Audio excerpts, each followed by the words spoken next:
ಎಲ್ಲರಿಗೂ ನಮಸ್ಕಾರ. ಇವತ್ತಿನ ರೆಸಿಪಿ ಹಲಸಿನ ಬೀಜದ ರೆಸಿಪಿ. ಹಲಸಿನ ಬೀಜ ಬೇಯಿಸಿ ಅದರಿಂದ ರಸಂ ಮಾಡಿದ್ದೇನೆ ಮತ್ತು ಹಲಸಿನ ಬೀಜದ ಒಂದು ಸುಕ್ಕ ಟೈಪಿನ ಒಂದು ರುಚಿಕರವಾದ ಪದಾರ್ಥ. ಹಲಸಿನ ಹಣ್ಣು ಕರಾವಳಿಯಲ್ಲಿ ಯಥೇಷ್ಟವಾಗಿ ಬೆಳೆಯುವಂತಹದ್ದು. ಈ ಹಲಸಿನ ಹಣ್ಣು ಹಿಂದಿನ ಕಾಲದಲ್ಲಿ ಹಣ ಕೊಟ್ಟು ತೆಗೆದುಕೊಂಡದ್ದು ಯಾರಿಗೂ ಗೊತ್ತಿಲ್ಲ, ಬಟ್ ಈಗ ಅದಕ್ಕೆ ಮೌಲ್ಯವರ್ಧನೆ ಆಗಿದೆ. ಅಂದರೆ ಅದರ ಥರದ ಖಾದ್ಯಗಳನ್ನು ತಯಾರಿಸಿ ನಮ್ಮ ಜನರು ಅದರ ಸವಿಯನ್ನು ಉಣ್ಣುತ್ತಿದ್ದಾರೆ. ಹಾಗಿರುವಾಗ ಬನ್ನಿ, ಯಾವ ರೀತಿಯಲ್ಲಿ ಈ ಒಂದು ಹಲಸಿನ ಬೀಜದಿಂದ ಒಂದು ರುಚಿಕರವಾದ ರಸಂ ಮತ್ತು ಹಲಸಿನ ಬೀಜದ ಸುಕ್ಕ ಮಾಡುವುದನ್ನು ನೋಡುವ ಮೊದಲು ಯಾರೆಲ್ಲ ನನ್ನ ಚಾನಲನ್ನು ನೋಡ್ತಿದ್ದೀರಿ, ಯಾರೆಲ್ಲ ಇನ್ನು ಸಬ್ಸ್ಕ್ರೈಬ್ ಮಾಡಿಲ್ಲ, ದಯವಿಟ್ಟು ಸಬ್ಸ್ಕ್ರೈಬ್ ಮಾಡಿ ಸಪೋರ್ಟ್ ಮಾಡಿ ಅಂತ ಹೇಳುತ್ತಾ ಯಾವ ರೀತಿ ಮಾಡೋದನ್ನು ನೋಡೋಣ. ನಮಸ್ತೆ ಮಿತ್ರರೇ, ನೋಡಿ ಹಲಸಿನ ಹಣ್ಣಿನ ಬೀಜ ಉಂಟು. ಇದು ಫ್ರೆಶ್ ಬೀಜ. ಸ್ವಲ್ಪ ಇಟ್ಟ ಕೂಡಲೇ ಎಲ್ಲ ನೋಡಿ ಹೀಗೆ ಈ ರೀತಿ ಆಗ್ತದೆ. ಎಲ್ಲದರದ್ದು ಸಿಪ್ಪೆ ತೆಗೆದುಕೊಂಡು ನಾವು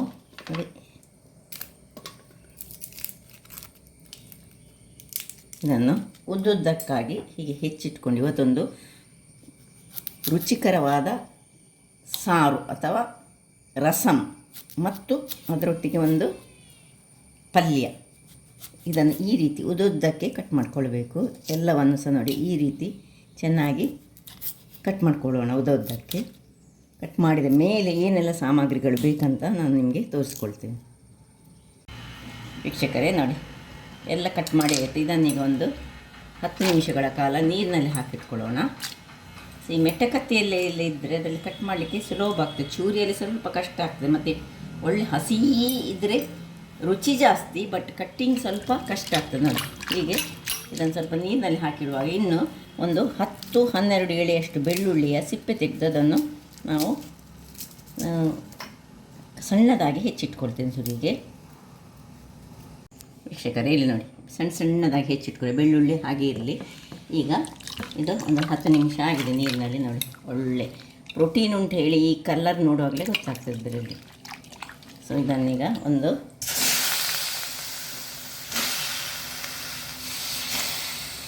ಕಡಾಯಿಗೆ ಟ್ರಾನ್ಸ್ಫರ್ ಮಾಡಿಕೊಳ್ತಿದ್ದೇನೆ.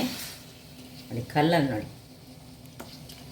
ಇದಕ್ಕೆ ಸ್ವಲ್ಪ ನೀರನ್ನು ಹಾಕೊಳ್ಳೋಣ, ಮುಳುಗುವಷ್ಟು ನೀರು.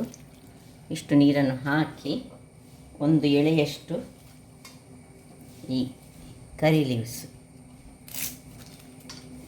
ಸ್ವಲ್ಪ ಹಾಕ್ಕೊಂಡು ಇದನ್ನು ಮುಚ್ಚಳವನ್ನು ಮುಚ್ಚಿ, ಫುಲ್ಲು ಬೇಯಲಿಕ್ಕಿಲ್ಲ, ಇದು 3/4 ವರ್ಷ ಬೇಯಬೇಕು. ನಡುವಲ್ಲಿ ಒಮ್ಮೆ ಸೌಟ್ ಹಾಕಬೇಕು, ಯಾಕೆ ಹೇಳಿದರೆ ಇಲ್ಲದ ತಳ ಹಿಡಿತದೆ. ವೀಕ್ಷಕರೇ ನೋಡಿ, ಇದು ಒಂದು 3/4 ವರ್ಷ ಬೆಂದಿತ್ತು. ಈಗ ಇದಕ್ಕೆ ಸ್ವಲ್ಪ ನಾನು ಉಪ್ಪನ್ನು ಹಾಕ್ಕೊಳ್ತಿದ್ದೇನೆ. ಉಪ್ಪನ್ನು ಹಾಕಿ 1 ನಿಮಿಷ ಸಣ್ಣ ಉರಿಯಲ್ಲಿ ಇದನ್ನು ಹೀಗೆ ಇಟ್ಕೊಳ್ತಿದ್ದೇನೆ. ಇಲ್ಲಿ ಒಂದು ಬಾಣಲೆಯನ್ನು ಇಟ್ಕೊಂಡಿದ್ದೇನೆ, ಅದರಲ್ಲಿ ಒಂದು 3/4 ಬೌಲ್ನಷ್ಟು ಶೇಂಗಾ, ಇದನ್ನು ಚೆನ್ನಾಗಿ ಒಮ್ಮೆ ಹುರಿದುಕೊಳ್ತೇನೆ. ಒಳ್ಳೆ ಹುರಿದು ಹೇಳಿದರೆ ಇದು ರೋಸ್ಟ್ ಆಗಬೇಕು, ಇದು ಹೊಡಿಬೇಕು. ಅಷ್ಟು ತನಕ ಸಣ್ಣ ಹದ ಉರಿಯಲ್ಲಿ ಉರಿಸ್ಕೊಳ್ಳೋಣ. ಇದು ಹುರಿತಾ ಇರುವಾಗ ಇದು ಅಲ್ಲಿ ಇರಲಿ. ಇಲ್ಲಿ ಇದೀಗ ಆಯಿತು ನೋಡಿ, 1 ನಿಮಿಷ ಇದನ್ನು ಉಪ್ಪು ಹಾಕಿ ತೆಗೆದುಕೊಂಡೆ. ಈಗ ಇದನ್ನು ಆಫ್ ಮಾಡಿಕೊಂಡು ಇದರ ನೀರನ್ನು ಸಪರೇಟ್ ಮಾಡ್ಕೊಳ್ತಿದ್ದೇನೆ. ನೀರಿನಿಂದ ನಾವೀವತ್ತು ಸಾರನ್ನು ಮಾಡೋದು. ಸೊ ಈ ನೀರು ಬಿಸಾಡಲಿಕ್ಕಿಲ್ಲ, ಅದರಲ್ಲಿ ತುಂಬ ಪ್ರೋಟೀನ್ ಇದೆ ಮತ್ತು ಎಲ್ಲ ನ್ಯೂಟ್ರಿಯೆಂಟ್ಸ್ ತುಂಬ ಉಂಟು. ಸೊ ಇದೀಗ ಹೀಗೆ ಇದನ್ನು ಸ್ವಲ್ಪ ಸಪರೇಟ್ ಮಾಡ್ಕೊಳ್ತಿದ್ದೇನೆ. ಇದು ಹೀಗೆ ಇರಲಿ. ಇಲ್ಲಿ ಶೇಂಗಾ ಆಯಿತು. ಇದನ್ನೀಗ ಆಫ್ ಮಾಡಿಕೊಳ್ಳುವ ಮೊದಲು ಇದಕ್ಕೆ ವೀಕ್ಷಕರೇ ನಾನು ಇದು ಆಫ್ ಮಾಡಿಕೊಳ್ಳುವ ಮೊದಲು ಇದರಲ್ಲಿ ಈಗ ನಾವು 1 ಸ್ಪೂನ್ನಷ್ಟು 1.5 ಸ್ಪೂನಿನಷ್ಟು ಕೊತ್ತಂಬರಿಯ ಬೀಜ, 3/4 ಸ್ಪೂನಿನಷ್ಟು ಜೀರಿಗೆ ಮತ್ತು ಒಂದು 4-5 ಮೆಂತೆ ಕಾಳುಗಳು ಇಷ್ಟನ್ನು ಹಾಕಿ ಸ್ವಲ್ಪ ಹುರಿದುಕೊಳ್ಳೋಣ. ಸ್ವಲ್ಪ ಹುರಿದ್ರೆ ಸಾಕು. ಇದು ಮೆಂತೆ ಪಟ ಹೇಳುವ ತನಕ ಹೇಳಿದರೆ ಸಾಕು. ಇಷ್ಟು ಫ್ರೈ ಆದರೆ ಇದನ್ನು ಆಫ್ ಮಾಡ್ಕೊಳ್ಳೋಣ. ಯಾಕಂದರೆ ಕಬ್ಬಿಣದ ಬಾಣಲೆಯಲ್ಲಿ ಮತ್ತೆ ಸ್ವಲ್ಪ ಬಿಸಿ ಇರ್ತದೆ. ನನಗೆ ಪಟ ಎಲ್ಲ ಹೇಳ್ತಾ ಉಂಟು, ಸಾಕು. ಇದು ಸ್ವಲ್ಪ ತಣ್ಣಗಾಗಲಿ. ಇದು ತಣ್ಣಗಾಗ್ತಿರುವಾಗ ಇಲ್ಲಿ ಒಂದು ಪಾತ್ರೆಯನ್ನು ಇಟ್ಟುಕೊಂಡಿದ್ದೇನೆ. ಅದರಲ್ಲಿ ಒಂದು 3 ಚಮಚದಷ್ಟು ಎಣ್ಣೆ, ತೆಂಗಿನ ಎಣ್ಣೆ ನಾನು ಹಾಕ್ಕೊಂಡಿದ್ದೇನೆ. ಅದನ್ನು ಹಾಕ್ಕೊಂಡು ಅದರಲ್ಲಿ ಈ ಹೆಚ್ಚಿಟ್ಟಂತಹ ಸಣ್ಣದಾಗಿ ಹೆಚ್ಚಿಟ್ಟಂಥ ಬೆಳ್ಳುಳ್ಳಿಯನ್ನು ಹಾಕ್ಕೊಳ್ಳೋಣ. ಈ ಕಡಲೆಯ ಬದಲು ತೆಂಗಿನ ತುರಿಯನ್ನು ಸಹ ಯೂಸ್ ಮಾಡ್ಕೊಳ್ಬೋದು. ಇದೊಂದು ಸ್ವಲ್ಪ ಡಿಫ್ರೆಂಟ್ ಆಗಿರಲಿ ಹೇಳಿ ನಾನು ಕಡಲೆಯಲ್ಲಿ ಮಾಡಿದ್ದೇನೆ. ತೆಂಗಿನ ತುರಿಯಲ್ಲಿ ಸಹ ಮಾಡಿದರೆ ಒಳ್ಳೆಯದಾಗ್ತದೆ. ಚೆನ್ನಾಗಿ ಇದು ಹಾಕ್ತಾ ಇರುವಾಗ ಇದಕ್ಕೆ ಒಂದು ಕರಿಬೇವಿನ ಸೊಪ್ಪನ್ನು ಹಾಕೊಳ್ಳೋಣ. ಒಂದು ಎಷ್ಟು ಕರಿಬೇವಿನ ಹಾಕ್ತೀರಿ ಅಷ್ಟು ಒಳ್ಳೆಯದು, ಒಳ್ಳೆ ಫ್ರೈ ಆಗಲಿ.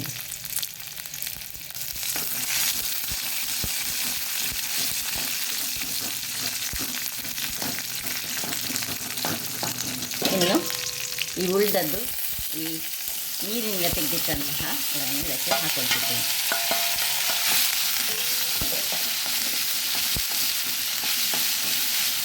ಹಾಕ್ಕೊಂಡು ಏನು ನೀರು ಹಾಕೊಳ್ಳೋದು ಏನು ಬೇಡ, ಇದರಲ್ಲಿ ಸಣ್ಣ ಉರಿ ಮಾಡಿಕೊಂಡು ಆಲ್ರೆಡಿ ನಾವು ಉಪ್ಪೆಲ್ಲ ಹಾಕ್ಕೊಂಡಿದ್ದೇವೆ. ಇದು ಪೂರ್ತಿ ಬೇಯುವ ತನಕ ಇದನ್ನು ಮುಚ್ಚಳವನ್ನು ಮುಚ್ಚಿಕೊಂಡು ಬೇಯಿಸ್ಕೊಳ್ಳೋಣ. ಇನ್ನು ಇಲ್ಲಿ ಇದನ್ನೀಗ ಪೌಡರ್ ಮಾಡಲಿಕ್ಕುಂಟು. ಒಂದು ಮಿಕ್ಸಿ ಜಾರನ್ನು ತೆಗೆದುಕೊಳ್ಳೋಣ. ಈಗ ಒಂದು ಸಣ್ಣ ತುಂಡು ಹುಳಿಯನ್ನು ತೆಗೆದುಕೊಳ್ತಿದ್ದೇನೆ. ಇನ್ನು ಇದಕ್ಕೆ ಮೊದಲಿಗೆ ಒಂದು 2 ಚಮಚದಷ್ಟು ನಾವು ನಿಮ್ಮ ಖಾರಕ್ಕೆ ತಕ್ಕ, ನಿಮಗೆ ಹೆಚ್ಚು ಬೇಕಿದ್ರೆ ಹೆಚ್ಚು ಖಾರ ಬೇಕಿದ್ದರೆ ಹೆಚ್ಚು ಹಾಕ್ಕೊಳ್ಳಿ. ಈ ಮೆಣಸಿನ ಪುಡಿ ಮತ್ತು ಈ ಒಂದು ಫ್ರೈ ಮಾಡಿದಂತಹ ಎಲ್ಲ ವಸ್ತುಗಳನ್ನು ಹಾಕಿ ಇದನ್ನೊಂದು ಪೌಡರ್ ಮಾಡ್ಕೊಂಡು ಕೊಡ್ತೀನಿ ನೋಡಿ ವೀಕ್ಷಕರೇ. ಇಲ್ಲಿ ನೋಡಿ ಪುಡಿಯಾಗಿ ಬಂತು. ಈಗ ಇಲ್ಲಿ ನೋಡಿ ಹದವಾಗಿ ಬೆಂದಿದೆ. ನಾನು ಹೇಳಿದ್ದೆಲ್ಲ ಆಗಾಗ ಸ್ವಲ್ಪ ನಾವು ಕೈ ಆಡಿಸ್ತಾ ಇರಬೇಕು, ಇಲ್ಲದೆ ತಳ ಹಿಡುವ ಚಾನ್ಸ್ ಇರ್ತದೆ. ಈಗ ಇದನ್ನೇನು ಬಿಸಾಡಲಿಕ್ಕಿಲ್ಲ, ಇದರಿಂದ ನಾವು ಒಂದು ರಸಮ್ ಅಥವಾ ಸಾರು ಮಾಡಲಿಕ್ಕೆ ಉಂಟು, ಅದರ ನೀರು. ಸೊ ಈಗ ಈ ಪೌಡರನ್ನು ಇದಕ್ಕೆ ಹಾಕೊಳ್ಳೋಣ. ಬಹಳ ರುಚಿಕರವಾಗಿ ಬರ್ತದೆ ಮತ್ತು ಆರೋಗ್ಯಕ್ಕೆ ಸಹ ಒಳ್ಳೆಯದು. ಚೆನ್ನಾಗಿ ಈ ಎಣ್ಣೆಯಲ್ಲಿ ಇದು ಸ್ವಲ್ಪ ಫ್ರೈ ಆಗಬೇಕು. ಆಲ್ರೆಡಿ ನಾವು ಫ್ರೈ ಮಾಡಿಕೊಂಡಂತಹ, ರೋಸ್ಟ್ ಮಾಡಿಕೊಂಡಂತಹ ಪೌಡರ್. ಸೊ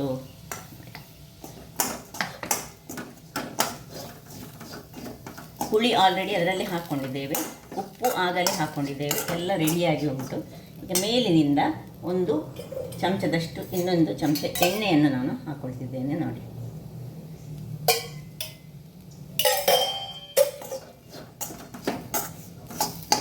ಹಾಕ್ಕೊಂಡು ಈ ಒಂದು ಏನು ಇದು ಮಾಡಿದೆ ಅದರ ನೀರು ಸ್ವಲ್ಪ ಒಂದು ಇದಕ್ಕೆ ಚಿಮ್ಸ್ಕೊಳ್ಳೋಣ. ಇದು ಉಳಿದದ್ರಿಂದ ರಸಮ್ ಅಥವಾ ಸಾರನ್ನು ಮಾಡ್ತಿದ್ದೇನೆ ನಾನು. ಇನ್ನು ಸ್ವಲ್ಪ ಹಾಕ್ಕೊಳ್ತೀನಿ.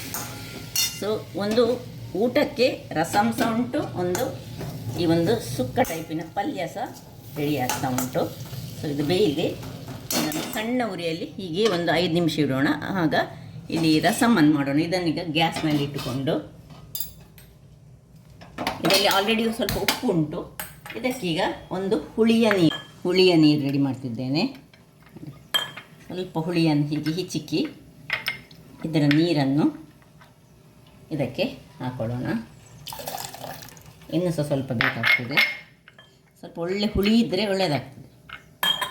ಒಳ್ಳೆ ಪೌಷ್ಟಿಕಾಂಶವನ್ನು ಹೊಂದಿರುವಂತಹ ಬೇಳೆಯ ನೀರು. ಇದಕ್ಕೇನು ತೊಗರಿ ಬೇಳೆ ಅಥವಾ ಏನು ಬೇಡ ನೋಡಿ. ಇನ್ನೀಗ ಒಂದು ಕಾಯಿ ಮೆಣಸು ಹೀಗೆ 1-2 ನಿಮಗೆ ಎಷ್ಟು ಬೇಕು ಅಷ್ಟನ್ನೀಗ ಕಟ್ ಮಾಡಿ ಇದನ್ನೀಗ ಮುಚ್ಚಳ ಮುಚ್ಚಿ ಸ್ವಲ್ಪ ನೀರನ್ನು ಹಾಕ್ಕೊಂಡು ಕುದಿಲಿಕ್ಕೆ ಬಿಡೋಣ. ಇಲ್ಲಿ ಮುಚ್ಚಳ ಮುಚ್ಚಿ ಇದನ್ನು ಕುದಿಲಿಕ್ಕೆ ಬಿಡ್ತಿದ್ದೇನೆ ನೋಡಿ. ಹೀಗೆ ಒಂದು ಕುದಿ ಬರುವಾಗ ಇದಕ್ಕೆ ನಾವು ಈ ಸಾರಿನ ಪುಡಿ ಏನುಂಟು ಅಥವಾ ರಸಮ್ ಪೌಡರ್ ಯಾವ ಸಹ ಆಗ್ತದೆ ನಿಮಗೆ ಬೇಕಿದ್ದದ್ದು 1 ಚಮಚದಷ್ಟು ಹಾಕ್ಕೊಂಡು ಚೆನ್ನಾಗಿ ಕಲಡಿಸಿ ಪುನೊಮ್ಮೆ ಇದನ್ನು ಹೀಗೆ ಸಾರು ಅಥವಾ ಸಾಂಬಾರು ಪುಡಿ ಯಾವ ಸಹ ಆಗ್ತದೆ ಅಥವಾ ರಸಮ್ ಪುಡಿ ಯಾವ ಸಹ ಆಗ್ತದೆ. ಸಾಂಬಾರು ಪುಡಿ ಬೇಡ, ರಸಮ್ ಪುಡಿ ಅಥವಾ ಸಾರಿನ ಪುಡಿ. ಈಗ ಒಂದು ಕುದಿ ಬರಲಿ ವೀಕ್ಷಕರು. ಇದು ಇಲ್ಲಿ ಕುದೀತಾ ಇರುವಾಗ ನೋಡಿ, ಇದು ಒಳ್ಳೆ ಕುದೀತಾ ಉಂಟು. ಇಲ್ಲೀಗ ಇದು ರೆಡಿ ಆಯಿತು ನೋಡಿ. ಏನು ಚೆನ್ನಾಗಿ ಬಂದಿದೆ ಹೇಳಿದರೆ, ಈ ನಾವು ಸುಕ್ಕ ಮಾಡ್ತೇವೆ ಕಡಲೆ ಮಣವಲಿ ಸುಕ್ಕ, ಅದೇ ರೀತಿಯಲ್ಲಿ ಇದು ಬರ್ತದೆ. ಸೊ ಇದನ್ನೀಗ ನಾನು ಆಫ್ ಮಾಡ್ಕೊಳ್ತಿದ್ದೇನೆ. ಆಫ್ ಮಾಡಿಕೊಂಡು ಇದನ್ನು ಹಾಗೆ ಇಡೋಣ. ಇದು ಇಲ್ಲಿಗ ಕುದ್ದ ಕೂಡಲೇ ಇದಕ್ಕೊಂದು ಒಳ್ಳೆ ಒಗ್ಗರಣೆ ಕೊಡಲಿಕ್ಕೆ ಉಂಟು. ವೀಕ್ಷಕರೇ ನೋಡಿ, ಇದು ಕುದಿಲಿಕ್ಕೆ ಶುರುವಾಯಿತು. ಈಗ ಇದಕ್ಕೆ ಒಂದು ತುಂಡು ಬೆಲ್ಲ, ಇದು ಆಪ್ಷನಲ್, ಬೇಕಿದ್ದರೆ ಮಾತ್ರ ಹಾಕ್ಕೊಳ್ಬೋದು. ಮತ್ತು ಈ ಒಂದು ಅರ್ಧ ಚಮಚದಷ್ಟು ಕರಿಮೆಣಸನ್ನು ನಾವು ಹೀಗೆ ಕುಟ್ಟಿ ರೆಡಿ ಮಾಡಿಟ್ಕೊಳ್ಳೋಣ. ಬೆಲ್ಲ ಹಾಕಿದ ಇದು ಒಳ್ಳೆ ಕುದೀತಾ ಉಂಟು ನೋಡಿ. ನಾವು ಇದನ್ನು ಚೆನ್ನಾಗಿ ತಿರುಗಿಸಿಕೊಂಡು ಬೆಲ್ಲ ಕರಗಿದ ಕೂಡಲೇ ಇದನ್ನೀಗ ಆಫ್ ಮಾಡ್ಕೊಳ್ಳೋಣ. ಉಪ್ಪು ಚಪ್ಪೆ ಇದ್ದರೆ ಇದಕ್ಕೆ ಸ್ವಲ್ಪ ಉಪ್ಪನ್ನು ಹಾಕ್ಕೊಳ್ಬೋದು. ಉಪ್ಪು ನಂದು ಕರೆಕ್ಟ್ ಉಂಟು. ಸೊ ಇದನ್ನೀಗ ಆಫ್ ಮಾಡಿಕೊಂಡು ಇದಕ್ಕೊಂದು ಒಳ್ಳೆ ಒಗ್ಗರಣೆ ಕೊಡೋಣ. ಸಣ್ಣ ಬಾಣಲಿಗೆ ಎಣ್ಣೆಯನ್ನು ಹಾಕ್ಕೊಳ್ತಿದ್ದೇನೆ. ಈಗ ಏನು ನಾವು ಗುದ್ದಿಟ್ಟುಕೊಂಡಿದ್ದೇವೆ, ಈ ಒಂದು ಕರಿಮೆಣಸು, ಒಂದು ರೆಡ್ ಚಿಲ್ಲಿ, ಇನ್ನು ಒಂದು ಚಮಚದಷ್ಟು ಸಾಸಿವೆ, ಕರಿ ಲೀವ್ಸ್ ಇಷ್ಟನ್ನು ಹಾಕ್ಕೊಂಡು ಸ್ವಲ್ಪ ಕೊನೆಗೆ ಇದರಲ್ಲಿ ಈ ಬೆಳ್ಳುಳ್ಳಿ ಹಾಕ್ಕೊಳ್ಬೋದು, ಅಥವಾ ಸ್ವಲ್ಪ ಹಿಂಗು, ಒಂದು ಅರ್ಧ ಚಮಚದಷ್ಟು ಹಿಂಗನ್ನು ಹಾಕಿ ಇದು ಒಡೆಯುವಾಗ ಈಗ ಇದನ್ನು ಆಫ್ ಮಾಡ್ಕೊಳ್ಳೋಣ. ಆಫ್ ಮಾಡಿಕೊಂಡು ಸಾಸಿವೆ ಒಡೀಲಿ. ಈಗ ಇದಕ್ಕೆ ಶಿಫ್ಟ್ ಮಾಡ್ಕೊಳ್ಳೋಣ. ರುಚಿಯಾದ ರಸಮ್ ರೆಡಿ ಆಯಿತು. ಸೊ ಈ ರೀತಿ ರಸಮ್ ಮತ್ತು ಇಲ್ಲಿ ಈ ಒಂದು ಜಾಕ್ ಫ್ರೂಟ್ ಸೀಡ್ಸಿನ ಸುಕ್ಕ ಅಂತ ಹೇಳ್ಬೋದು. ಎರಡನ್ನು ನಿಮ್ಮ ಮನೆಗಳಲ್ಲಿ ಮಾಡಿ ಆನಂದಿಸಿ ಅಂತ ಹೇಳುತ್ತಾ, ನನ್ನ ಈ ಬೋಳೂರು ಸುವರ್ಣ ಚಾನಲ್ ನಿಮಗೆ ಇಷ್ಟ ಆದರೆ ದಯವಿಟ್ಟು ಲೈಕ್ ಅಂಡ್ ಶೇರ್ ಮಾಡಿ. ಧನ್ಯವಾದಗಳು.